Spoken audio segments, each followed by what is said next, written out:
Hi to everyone. I hope you all are very well. As this is our first video, so let me introduce a brief of our this channel. As we have a purpose of giving the legal education and awareness, we come up with this channel. As we all are living in the world where everyone is bound by the law, we have also started a series for the LLB students where we try to cover all the subject and the syllabus that the LLB student needed. So without wasting any time, let's get started. So in this video, we will only cover the meaning, purpose and the scope of interpretation of statutes. ये video दोनों languages में रहेगी ताकि दोनों तरीके के बच्चे इसे आसानी से इजीली अंडरस्टैंड कर सके। देखिए इंटरप्रिटेशन ऑफ स्टेट्यूस जो कि पेपर कोड नंबर 6001 इन CCSU है and that is LB 6031 in DU। अब इंटरप्रिटेशन ऑफ स्टेट्यूट पे मैं सबसे पहले चाहूंगी कि आप इसके नाम पर ध्यान दीजिए। एक है इंटरप्रिटेशन ऑफ स्टेट्यूट्स, यहाँ पे दो वर्ड्स हैं। तो इंटरप्रिटेशन ऑफ स्टेट्यूट से हमें कुछ क्वेश्चन अराइजेस होते हैं। फर्स्ट कि इंटरप्रिटेशन क्या है, दूसरा स्टेट्यूट्स क्या है, और तीसरा हम यहाँ पे इंटरप्रिटेशन किसकी कर रहे हैं, हम यहाँ पे इंटरप्रिटेशन कर रहे हैं स्टेट्यूट्स की। सो इजी लैंग्वेज में इंटरप्रिटेशन क्या है? इजी लैंग्वेज में इंटरप्रिटेशन है आपने जो भी सोचा, आपने जो भी समझा, जो उसका मीनिंग निकाला, जो आपके लिए एक सेंस बनाता है, वो आपके लिए एक इंटरप्रिटेशन है। जिस आप किसी वर्ड की इंटरप्रिटेशन करते हो, जो भी वर्ड आपको लगता है कि यार इसका मीनिंग ये होगा, so that is your interpretation. क्योंकि हम इंटरप्रिटेशन ऑफ स्टेट्यूट्स पढ़ रहे हैं लीगल लैंग्वेज में, तो इसका मतलब है कि हम यहाँ पे लॉ, स्टेट्यूट्स का मतलब होता है लॉ, तो इसका मतलब है हम लॉ की इंटरप्रिटेशन यहाँ पे पढ़ने वाले हैं।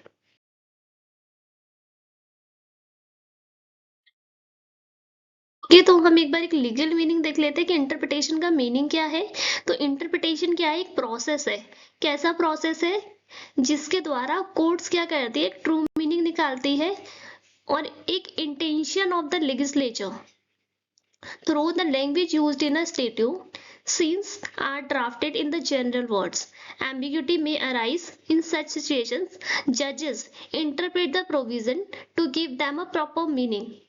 इसका मतलब है कोर्ट्स आपके जो स्टेट्यूट्स हैं, आपके जो लॉज हैं, उनका एक ट्रू मीनिंग निकालने के लिए, एक उनका ट्रू मीनिंग क्या है, उनका लेजिस्लेचर को ड्राफ्ट करते वक्त, जब लेजिस्लेचर एक लॉ को ड्राफ्ट करता है तो एक इंटेंशन होता है एक लॉ को बनाने के लिए कि उसके पीछे एक इंटेंशन क्या है, तो वो चीज निकल कर आ सके।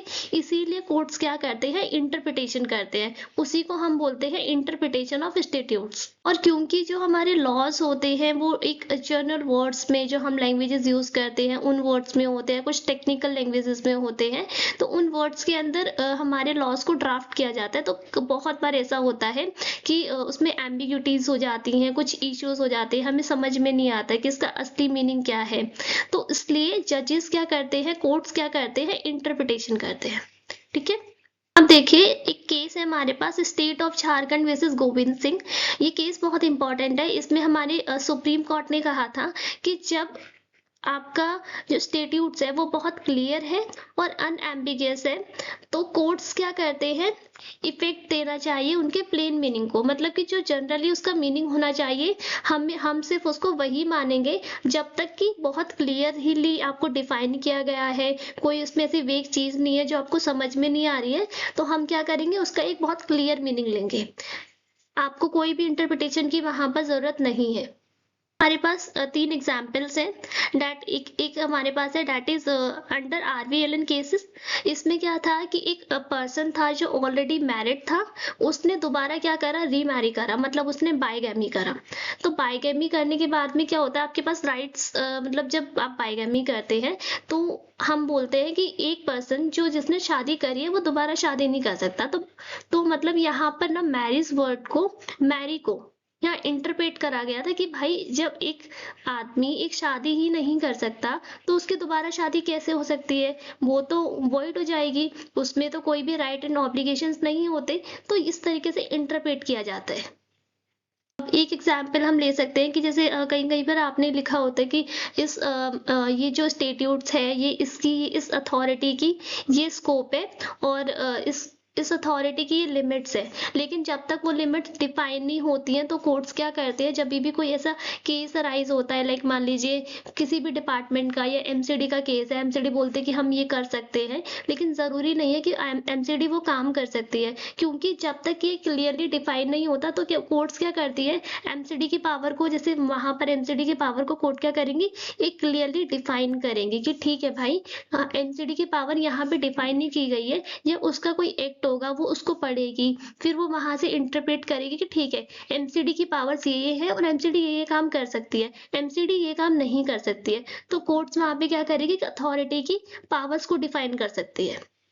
और एक बहुत इजी सा एग्जांपल मैं लेना चाहूंगी, जैसे आपका कोई भी एक फ्रेंड है, उसने आपको एक मैसेज करा, जैसे नॉर्मली हम करते हैं ओके, उसने आपको लिखकर भेजा के, आपने उसको मैसेज करा, उसने आपको उसके रिप्लाई में लिखकर भेजा के, तो आप क्या इंटरप्रेट करते हो, आप ये इंटरप्रेट करते हो कि आपका दोस्त अभी शायद कहीं बिजी होगा, दैट इज अ इंटरप्रिटेशन। आपने ये एज्यूम करा कि मेरा दोस्त शायद बिजी होगा या कहीं होगा या उसके पास टाइम नहीं होगा, तो इसीलिए उसने सिर्फ के लिख कर भेजा है, पूरा मुझे ओके लिख के नहीं भेजा, या ये नहीं बताया कि भाई मैं यहाँ हूँ। दस होप आई होप आपको इंटरप्रिटेशन बहुत क्लियर हो गया होगा, इंटरप्रिटेशन का मीनिंग क्लियर हो गया होगा। हम इंटरप्रिटेशन की एक बहुत ही स्टैंडर्ड डेफिनेशन जो कि सर जॉन सेलमन ने बोली हुई है, दी है हमें, तो हम उसको भी नीचे देख लेंगे, तो आप वो नॉर्मल डेफिनेशन है, आप उसको खुद पढ़ लीजिएगा, ऐसा कुछ इसमें है नहीं।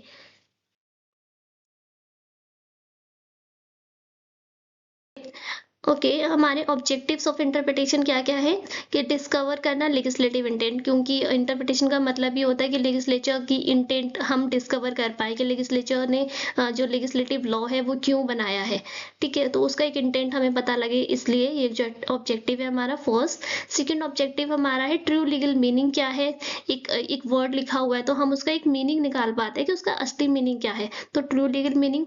And to ensure the justice and fairness, देखिए जस्टिस एंड फेयरनेस का मतलब ये है कि देखिए अगर आप किसी चीज को गलत लॉ में, मान लीजिए जजेस ने कुछ गलत इंटरप्रेट कर लिया, उसका मतलब वो नहीं था, तो उस तरीके से वो अनजस्टिस हो जाएगा, अनफेयरनेस हो जाएगी, वो फेयर नहीं रहेगा, तो इसीलिए बोलते ताकि हमारा जस्टिस हो पाए, हम एंश्योर कर पाए जस्टिस को, फेयरनेस को, इसीलिए ये एक ऑब्जेक्टिव है, हम इंटरप्रिटेशन करते हैं। उसके बाद है प्रॉपर एप्लीकेशन ऑफ लॉ, क्योंकि प्रॉपर एप्लीकेशन ऑफ लॉ भी तभी हो पाएगा जब जजेस लॉ को ढंग से इंटरप्रेट कर पाएंगे और उनको अप्लाई कर पाएंगे डिफरेंट डिफरेंट केसेस में, और उन्हें और जजमेंट की डिलीवरी में।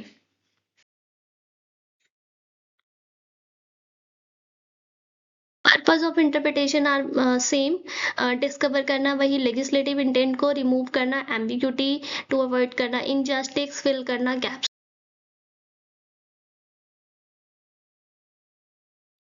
स्कोप क्या है इंटरप्रिटेशन ऑफ जस्टिस का, तो देखिए स्कोप के अंदर इंटरप्रिटेशन जो होती है हमारी अप्लाई कहाँ कहाँ पर हो सकती है, हमारी जो इंटरप्रिटेशन है वो अप्लाई होती है कॉन्स्टिट्यूशन पे, स्टेट्यूट्स पे, जो रूल्स एंड रेगुलेशंस हैं हम उनकी इंटरप्रिटेशन कर सकते हैं, हम नोटिफिकेशन की कर सकते हैं, हम ऑर्डिनेंसेस की कर सकते हैं। उसके बाद है कि कोर्ट कब इंटरवीन करता है, देखो जज हमेशा इंटरप्रिटेशन नहीं करते, जो मैंने ऑलरेडी आपको बताया था कि जज तभी जब सुप्रीम कोर्ट का वो जो जजमेंट था उसके अंदर सुप्रीम कोर्ट ने साफ साफ बोला हुआ है कि जब तक कि क्लियर है आप कोई भी इंटरप्रिटेशन की जरूरत नहीं है। सेम यहाँ पर है कि जब कोर्ट इंटरवीन कब कब करेंगे, जब कोई एम्बिग्यूटी है, कोई कन्फ्लिक्ट हो रहा है, किसी का लिटरल मीनिंग है जो आपको सही मीनिंग निकालना है, किसी के राइट्स अफेक्टेड है, पता नहीं चल रहा है, कोई प्रोविजंस ऐसे हैं जहाँ पे हमें इंटरप्रिटेशन की जरूरत है, वहां पर इंटरप्रिटेशन होगा, ठीक है। उसी तरीके से लिमिट्स भी होती है इंटरप्रिटेशन की, तो हम लिमिट्स देख लेते हैं कि कहाँ कहाँ पर है। कोर्ट्स कैन नॉट री right the law, that means कि कोर्ट्स लॉ को नहीं लिख सकते हैं, क्योंकि जो लॉ को रीराइट करने का काम किसका है, लेजिस्लेचर का है, पार्लियामेंट का है। कानून कौन बनाता है, पार्लियामेंट बनाता है। पार्लियामेंट क्या करता है कि लॉ बनाता है, फिर उसमें लोकसभा से पास होता है, फिर राज्यसभा से पास होता है, देन प्रेसिडेंट असेंट देते हैं और फिर उसके बाद जाकर के एक लॉ बनाया जाता है। तो ये वाला काम हमारे कोर्ट नहीं कर सकते, वो सिर्फ इंटरप्रिटेशन कर सकते हैं। वो ये बता सकते हैं कि ये लॉ सही है, गलत है, इसमें कहाँ गलत है, क्या गलती है। वो डायरेक्ट कर सकते हैं पार्लियामेंट को कि आप इस पे काम करिए, ये चीज यहाँ गलत है, आप इसको करेक्ट करिए, पर वो लॉ नहीं बनाते। तो इसीलिए ये इनकी एक लिमिट है इंटरप्रिटेशन की, कि आप यहाँ पे रीराइट नहीं कर सकते लॉ को। कैन नॉट ऐड और सब्सट्रैक्ट वर्ड्स, आप उसमें से कोई भी वर्ड्स ऐड नहीं कर सकते, कोई वर्ड सब्सट्रैक्ट नहीं कर सकते, ठीक है।